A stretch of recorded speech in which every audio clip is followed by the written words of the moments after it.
Today I want to talk about one of the bigger debates that have taken place over the years when it comes to sneakers. Do you rock or do you resell? There's a lot of traditional sneakerheads who've always thought that reselling was bad for the culture. And then there's others out there who've actually saw the opportunity to profit off of the sneaker game and have done so nicely. Let's not forget, today's resale market is a multi-billion-dollar business.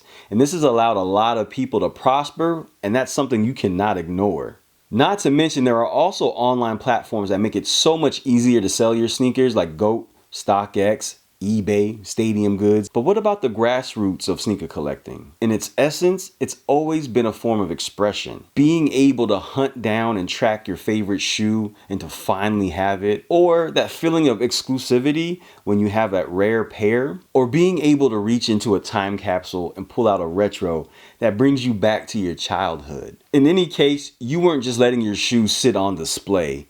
You couldn't wait to take that shoe, put it on, and break necks. But I've got to say, there are some benefits to sneaker reselling, and I'd be a fool to not recognize that. So let's take a couple of minutes to go over some of those pros and cons. So let's start with some of the pros. And the first one is sneaker reselling has made it so much easier for people to get their hands on those exclusive sneakers that they weren't able to obtain or they missed out on a release. Back in the day, you had to have somebody that you knew, some kind of connection, or you had to travel long distances in order to be able to get a shoe. And I think that the resale market has eliminated a lot of that hard work from the game.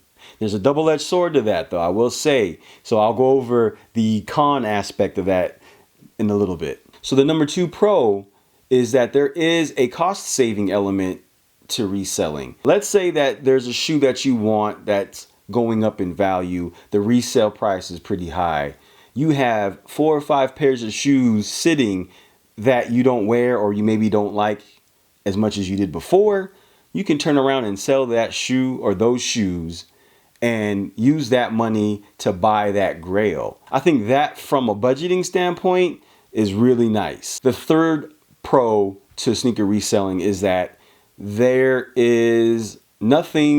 are few things that are easier to liquidate at this time than sneakers. Like, to be able to turn around and sell a sneaker has been easy in so many different ways. You can go online and sell a shoe, list a shoe on eBay, list a shoe on StockX. You can walk into a reseller store. You can go into your Cool Kicks, or you can go into your Second Round and get cash for your kicks right away. And I think that's a beautiful thing. It's allowed a lot of people to, again, cash out when they've been in a bind. I can attest to it. There's been moments where I've had to resell a few pairs of shoes myself, not because I wanted to cash out, but because I might have needed funds at that time. And the quickest way for me to get that was by selling sneakers. So I'm not mad at that at all. So the fourth pro of sneaker reselling, and an interesting one, is that brands have had to change the way they market their releases. So whether it be exclusive access or shock drops or, having this release only in certain stores, it brings back a little bit of that hunt element to the sneaker collecting. And that I can appreciate, although it's very hard to get your hands on a lot of these shoes today. And that's a whole different conversation for a different day. All right, so let's talk about some of the cons of sneaker reselling. The first and probably the worst con of sneaker reselling are bots. Bots have made easy to obtain sneakers hard and hard sneakers almost impossible. That is absolutely one of the things that I've despised about sneakers over the last few years is botting.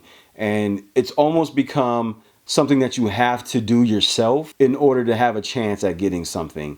And that for me is like a tough pill to swallow. Number 2, of course, you're overpaying for shoes. A shoe that costs $110, $150, you're having to pay $400, $500 at resale. And at the end of the day, it's never a good thing to have to pay more than retail. I know some people out there say they will never pay over retail for a shoe or they won't get it. But there are those cases where there's that shoe that you feel like you have to have, and sometimes you got to go in the bag, and that's a tough one as well. Number 3, and probably right underneath botting, are fakes or UAs unauthorized releases across the waters, whatever you call them, that is a part of the game that is hard to navigate through. It doesn't matter how experienced you are. You got to admit that fakes have gotten so much better over the years that it's really hard to tell actual authentic release from a fake. And so, that part of it is frustrating for me. Now, I know some people prefer a fake because of that fact, because they look just like the real thing and they don't want to pay either the resale value or even can't afford the retail value. So you look to a fake or a UA, and to each his own, but for me, I really can't do it. So the number 4 con for reselling is the excitement of the hunt is gone. So I mentioned as one of the pros that sneaker brands have changed the way that they market, so it brings back the element, but it wouldn't be that way if reselling didn't take away from that excitement in the first place. Right? Today, it's so much easier. I can Google a shoe and I can find a list of places where I can go and make that purchase. Whereas before, didn't have that available. Maybe it's the internet's fault. Maybe it's not reselling so much. Maybe it's just the fact that you can go online.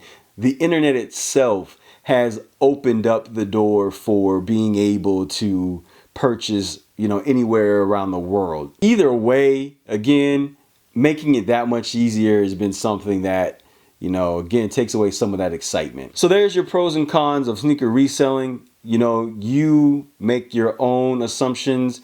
That wasn't for me to say that it's good or bad. It's either or. It is what it is. It's really what the game is today.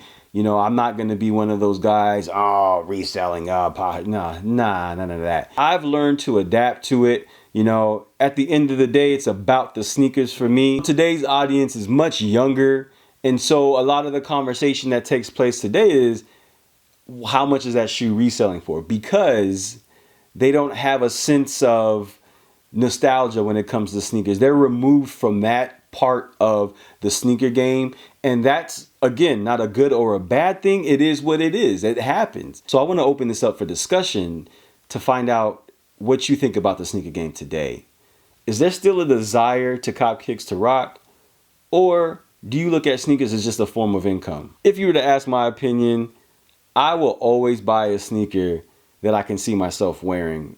A sneaker that I like. I don't buy sneakers to resell like that. Now, on the flip side of that, it would be a lie if I said I didn't look at resale market to find out what my shoes are going for. But share your thoughts and let me know what you guys think. Also, make sure to hit that like button if you want to see more content like this, where we have discussions about the sneaker game. As always, thank you. I appreciate you guys tuning in.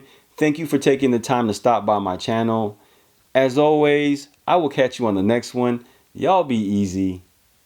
Peace.